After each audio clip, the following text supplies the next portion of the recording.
I mean, did you know they could score that many goals? I didn't even know they could score 2 goals, let alone 2 goals in 28 seconds. I didn't even know they could win 2 games in regulation, let alone the second one only in 11 games. Hello everybody, and welcome to DDFR number 31 on the season. Today we are going to react to the Anaheim Ducks taking on the Montreal Canadiens in Montreal, where they win 5-2 in regulation for the second time this season. Alright, let's hop right into it. 7 goals, just like last game. This time, Ducks actually have the majority of them. 5-2 win, and although 2 of them were empty netters, that's still a 3-2 win if the Ducks don't get the empty netters.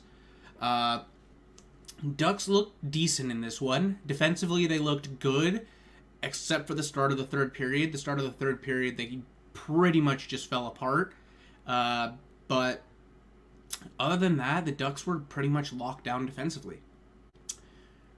The Ducks being locked down defensively was due partially to who was in net. They felt bad for the way they strung him out to dry after Gibson left last game. Dostal, that is. Dostal, he's looked pretty good. Like, after Gibson left, there's not a whole lot he could have done on those other goals that Toronto scored. It didn't really matter anyways. I mean, 7-0, you just got your ass whooped. But this game, Ducks wanted to play defensively responsible for him, and they did. The Ducks' power play looked okay. There were times where I'm like, guys, come on, you need to get set up better. But the first goal of the game was a power play goal by Troy Terry. This is exactly what we want to see. Him in the bumper position, just Zegras coming down the left side. Perfect little pass right between Caden Gooley's legs. And yeah, Troy Terry's just right in front of Jake Allen all alone. And just nice little redirection right between his legs.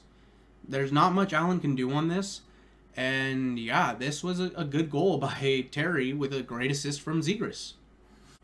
And like 28 seconds later, weird goal. This goal should not have gone in. This one Jake Allen needs to have back. Adam Henrique finds Zegras. Zegras deking through the defense a little bit. Finds Klingberg coming in from the point. And Klingberg, he's not even below the faceoff dots. It's not even a slapper. It's just a wrist shot. Beats Allen 5-hole. 2 5-hole goals in 28 seconds. It was a rough start to the game for Jake Allen. Jake Allen looked relatively decent otherwise from there on, but like, in all honesty, the Ducks kind of parked the bus. They kind of parked the bus. There was no scoring in the second period, and then we get to the third. So, of course, in front of all of his friends and family, Simon Benoit decides to take a stupid tripping penalty. He doesn't need to trip the player. Like, again, this dude is an enigma. Him and Nathan Beaulieu, who they decided to play in this game over Colton White, I'll get to that in just a second. Man, it was just a bad penalty. Like, there's no reason you need to take that. The Ducks had been good on the penalty kill up until this point. They just, I don't know what the Ducks really did wrong on this one. Maybe they weren't as aggressive. They just got the puck moving. The Canadiens got the puck moving.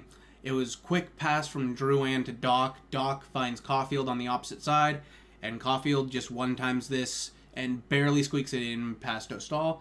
Dostal tried. Not much he can really do on that. It was a cross-seam pass. Ducks got to get better at taking those out. Yeah, brought him within what? And about 2.5 minutes later, yeah, the Ducks give up the lead. This shot comes off of the end boards here. Caulfield is coming around the net, and he just gets kind of a free wraparound. Dostal tries to go down and take out the bottom of the net. He doesn't do a very good job. I'm sorry, but Dostal does not do a very good job here. You can see Jakob Silfverberg right here trying to get his stick over here. The one player I have a big issue with on this play is Dmitry Kulikov. Buddy, who on earth are you covering? Because you're not covering Nick Suzuki. Nick Suzuki, there's a free passing lane from Caulfield to Suzuki right here. Your stick is not in that lane. There's nobody over here. Kulikov, you're just watching here, buddy. And that's not okay. Nathan Beaulieu, I really questioned him being in the lineup this game. He played well. I think it has to do with this is the team that drafted him. But he played well. And he's doing the right thing here, tying up a player in front. He's mostly out of the crease, giving Dostal enough, movement space. But again, Silfverberg's trying, Kulikov's not. The effort needs to be 60 minutes, guys. 60 minutes. It's the only thing I'm going to say about this. 60 minutes. Kulikov, play 60 minutes, buddy. And then the hockey gods smiled on the Ducks. So, Harris here just kind of runs into Jake Allen. As you can see, it's skate on skate. Kind of twists Jake Allen. And, yeah. Ducks get away with a freebie here. This puck just kind of finds its way through this self-screen in front where Allen gets tripped up. And, yeah. Ducks take the lead again. I really thought that this game was going to overtime. I thought this game was potentially another loss. This was the point where I kind of believed the Ducks might get their second regulation win.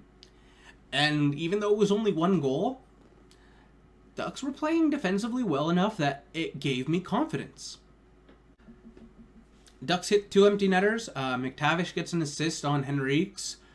And Ducks win 5-2 in regulation for the second time this season. Ducks win this game about 2/3 of the time. They played well. They definitely played well. Defensively, they were very responsible. They kept the shots to the perimeter. They didn't really allow any screens in front.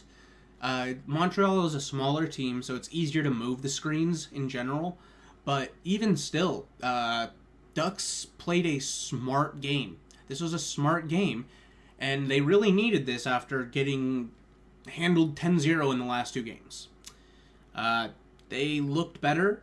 The scoring came really quick and suddenly, and they got a little help later on, but sometimes that's all you need to get sparked again. I really hope that they bring this into the next game against the Oilers, but they're going to have to defend way, way better to defend against Connor McDavid and Leon Draisaitl. Ducks play at 1 p.m. on Saturday against the Oilers. As you can see, the Ducks' leading goal scorer, Troy Terry, is at 28 points, and Connor's already at 60. Connor has 1 less goal than Terry has points. I don't need to tell you how good Connor McDavid is. I hope the Ducks can keep pace. It would be nice.